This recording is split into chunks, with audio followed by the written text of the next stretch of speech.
You're not chasing success, you're repelling it.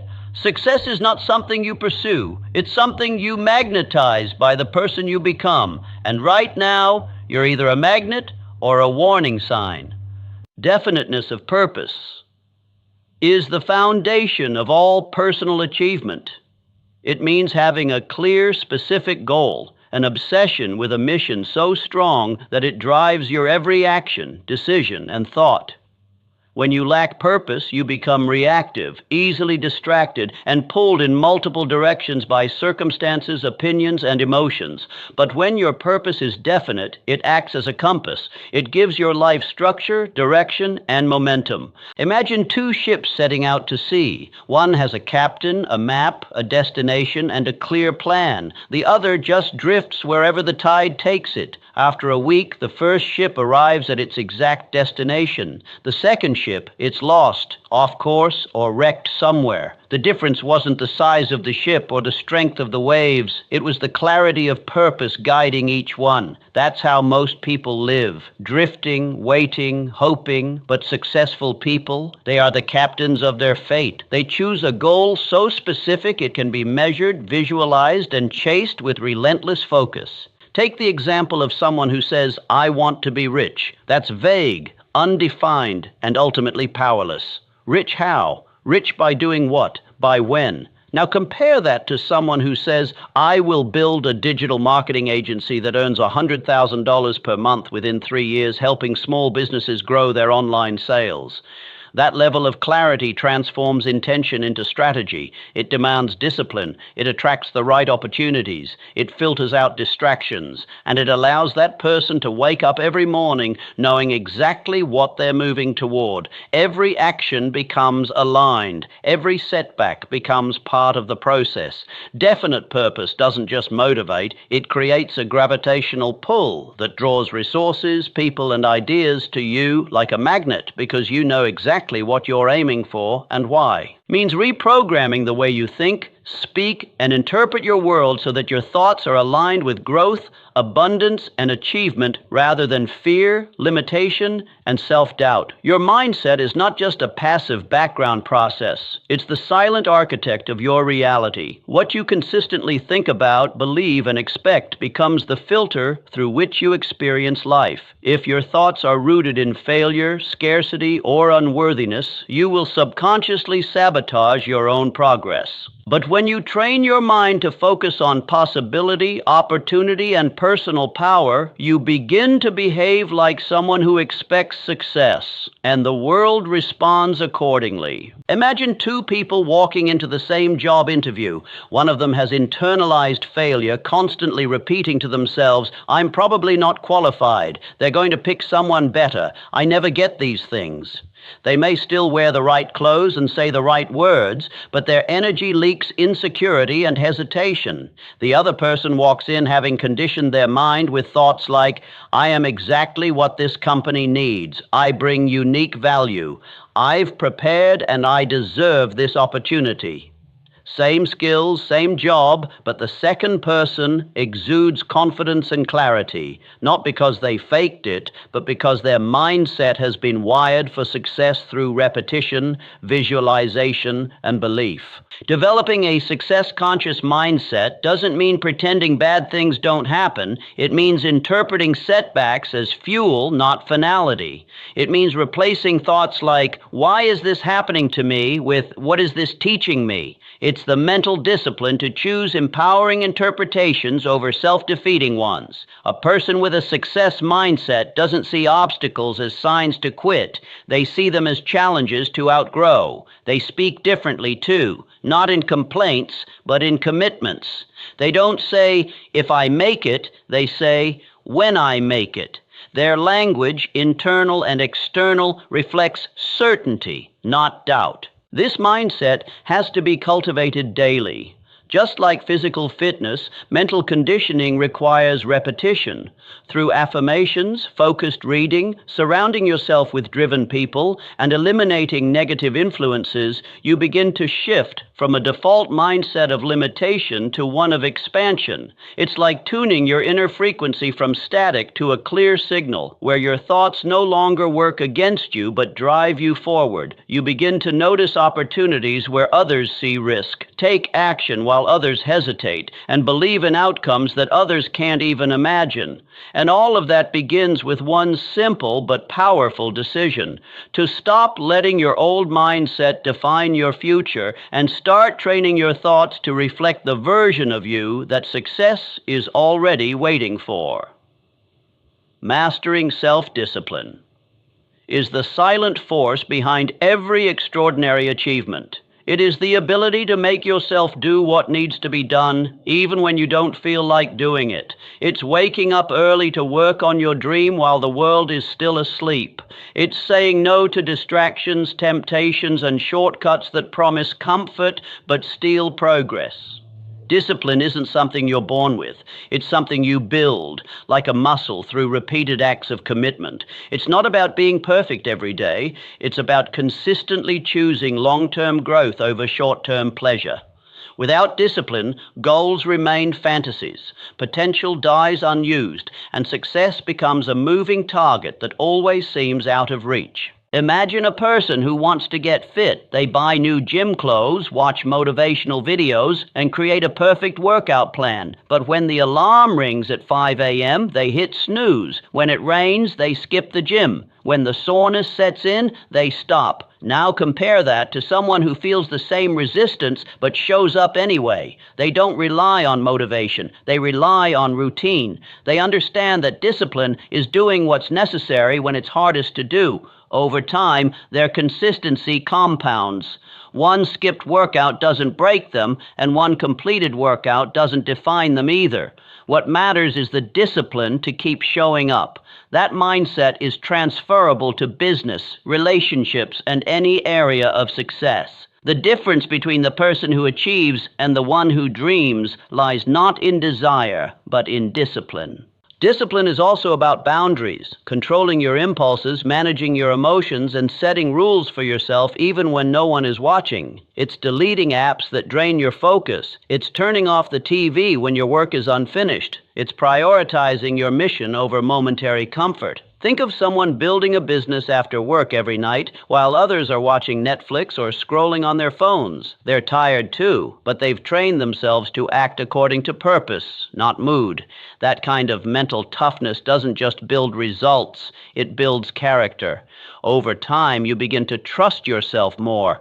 You prove to yourself that you follow through. Your self-image shifts from someone who tries to someone who executes. And that identity change is what creates real momentum. Discipline also means planning your life around what matters most. It's scheduling your day instead of drifting through it. It's doing deep work instead of shallow tasks. It's delaying gratification now to earn freedom later.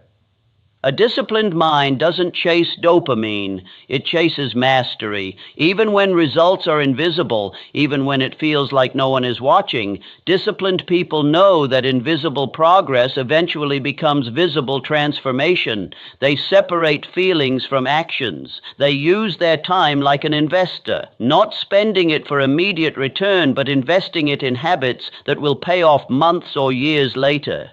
Controlling your environment is one of the most overlooked but powerful strategies for shaping your mindset, habits, and ultimately your success.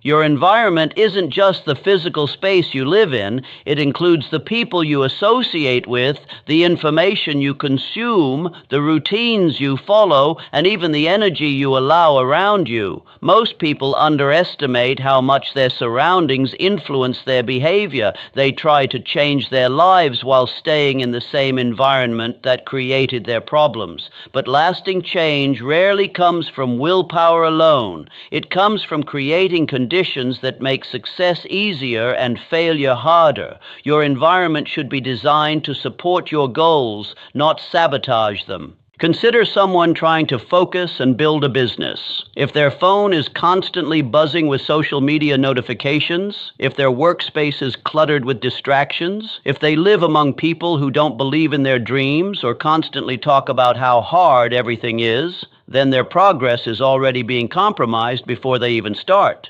On the other hand, imagine someone who clears their desk, silences unnecessary noise, and surrounds themselves, either physically or digitally, with voices that encourage discipline, growth, and optimism. That person has created an environment that reinforces the identity they want to step into. It's not about being perfect, it's about stacking the odds in your favor. The people around you matter more than most realize.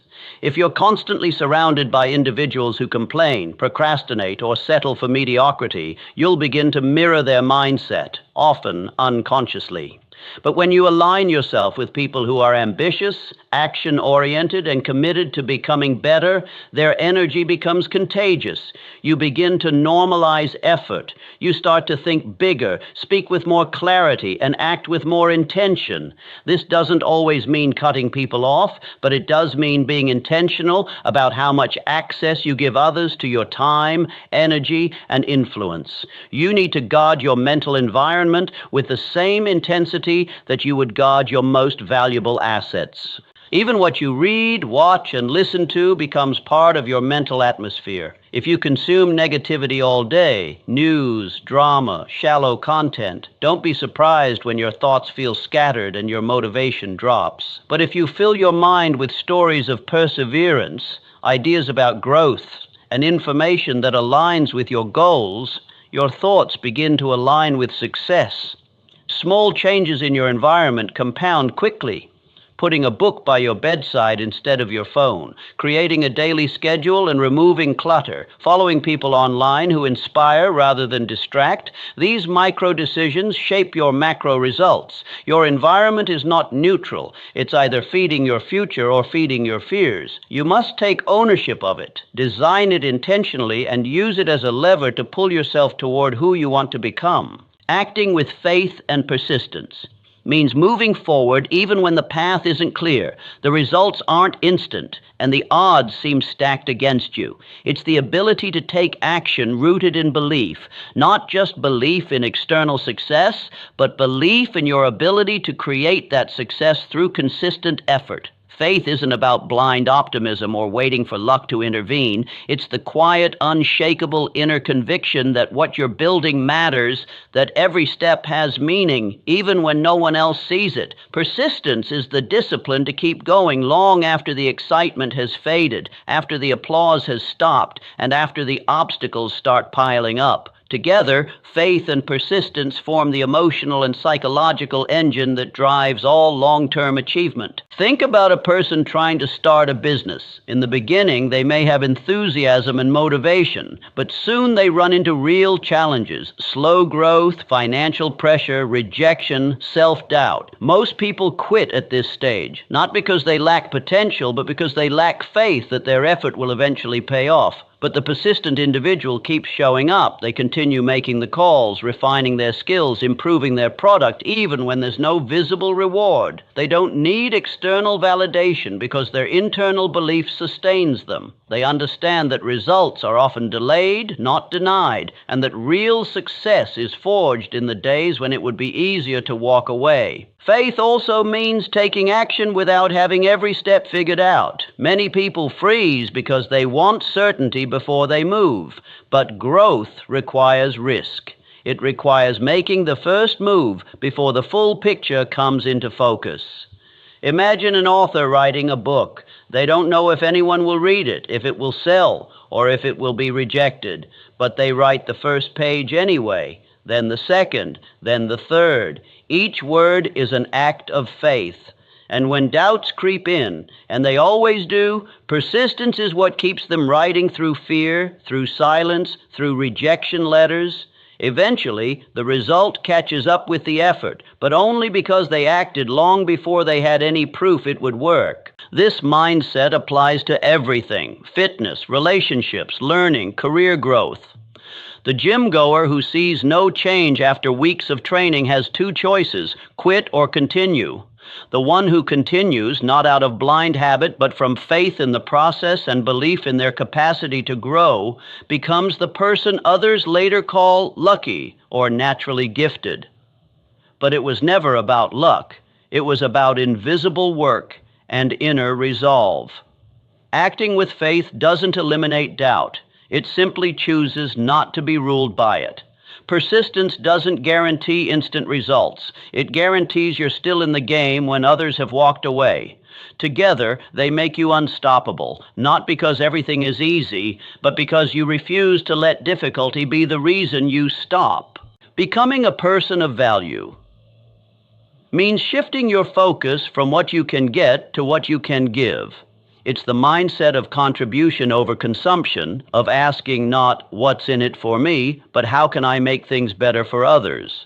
The world doesn't reward people based on how much time they put in. It rewards people based on the value they create. When you become the kind of person who consistently solves problems, brings insight, eases burdens, or creates opportunities for others, you stop chasing success and start attracting it. Value is what makes you magnetic. It's what separates the indispensable from the replaceable, the leaders from the followers, the creators from the consumers. Think of a professional who always goes above and beyond, who doesn't just do their job, but makes their team more effective, their clients more satisfied, and their workplace more energized. That person quickly becomes valuable, not because they demand it, but because they embody it.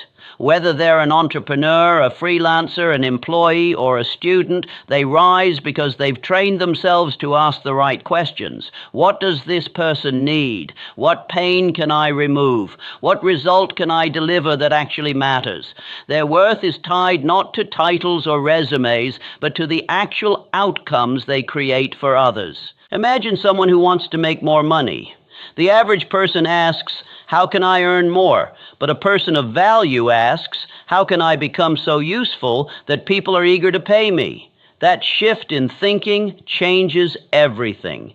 They don't wait for permission. They seek knowledge. They practice relentlessly. They develop rare skills, and then they look for ways to use those skills in ways that genuinely improve lives. For example, a graphic designer might start out making logos, but over time, they learn how branding influences customer trust and conversion. Instead of just selling designs, they begin offering complete brand strategy services that help businesses grow. In doing so, they're not just creating pretty images, they're creating measurable business results. That's value. That's what people pay for. That's what makes someone stand out in a saturated market. Becoming a person of value also means being reliable, consistent, and ethical. It's not just about your skills, it's about your character. Are you the kind of person others can depend on? Do you follow through when no one is watching? Do you bring positive energy into a room or drain it from others? All of these things contribute to your value. The person who shows up early, communicates clearly, and treats others with respect becomes rare. And in a world that pays top dollar for rare, that person becomes powerful. When others know that your presence makes situations better, your network expands, your influence grows, and your reputation works for you even when you're not in the room. Value is never about luck. It's about intentional effort to grow, contribute, and show up as someone who makes everything they touch more meaningful, more efficient, or more extraordinary.